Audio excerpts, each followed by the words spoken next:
So with Creepshow being a sleeper hit, there had to be a sequel.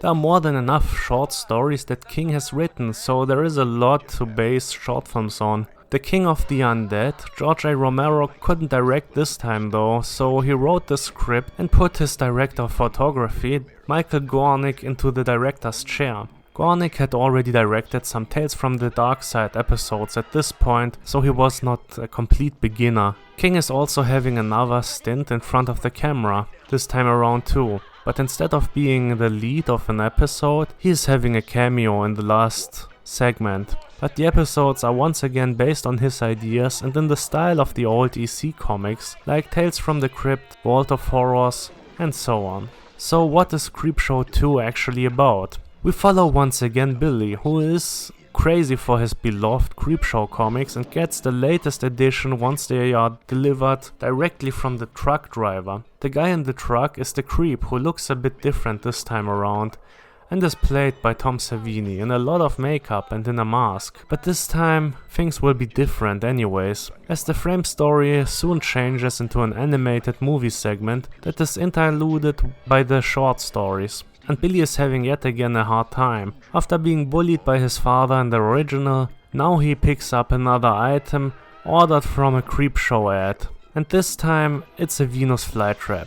After all, the voodoo doll in the first movie was a huge help for him, and he is getting picked on again by someone bigger. Actually a whole gang of bullies led by Rhino. But everyone who watched the original knows that Billy is resilient. And the items from the Creepshow comics are quite useful for Billy and horrific for his tormentors. But let's take a look at the short stories themselves, which are all in live action. The first one is Old Chief Woodenhead, which has some known faces, like George Kennedy and Holt McCallany, most well known from the Netflix show Mindhunters, and he is an overall frequent collaborator of David Fincher. Here he is playing a Native American, but a bad one. Old Chief Woodenhead starts like a very light TV drama about an old couple in the middle of nowhere who are worried about the future. The nearby town has become a ghost town and the only customers they have are some poor natives. But an important member of the tribe is visiting tonight and offers some valuable jewelry and gems from the tribe until they can pay back the couple. Happy, they eventually agree and look into a better, brighter future, but only for short, because the nephew of the tribe member arrives with his vulgar friends and the situation escalates quickly, ending in bloodshed. The three scumbags run off, but there is someone after them. The old Chief Woodenhead himself, a life-sized figure of a chief who is hunting them down. And he has a hatchet, war paint and his bow with him. A nice idea, but I always thought it kind of doesn't quite work in execution. The movement and the editing in this episode are just off at times. It also kind of looks like a cheap TV show too often, especially in the beginning. And the ending is abrupt and kind of feels like something that has some scenes missing in the end to make the whole thing rounder and make sense. But it's a okay start to the anthology, which has only 3 stories and a framing story this time. The second story is The Raft.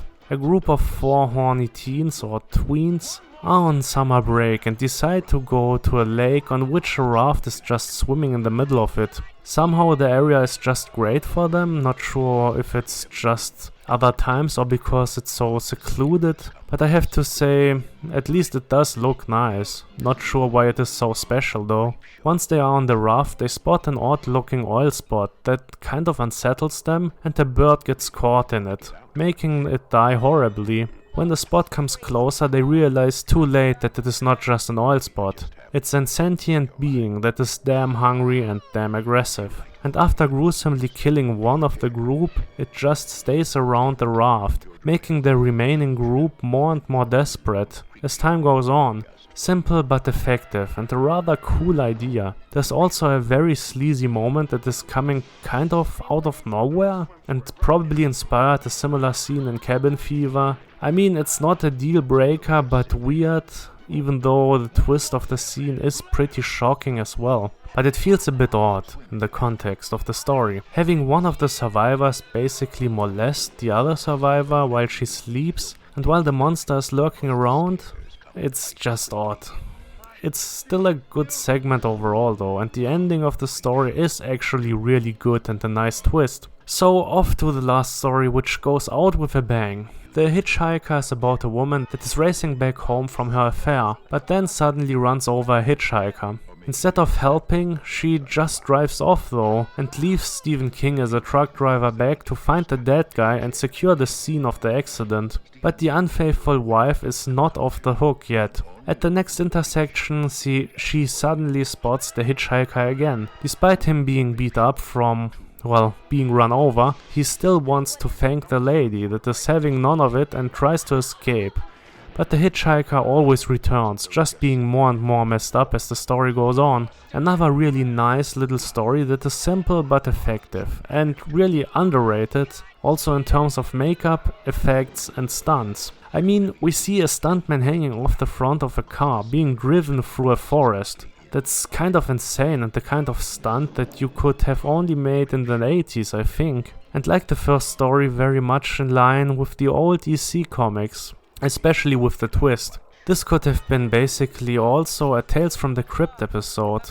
It's overall nice and probably the best episode of the movie. In my opinion, this was pretty nice, but of course or unfortunately not on the same level as the first one. It's overall darker and less comic book like, the stories get better as the movie goes on, none of them are really bad and it's just overall a nice movie to watch. While the first movie is great for Halloween, the sequel is quite fitting for the summertime, I would say.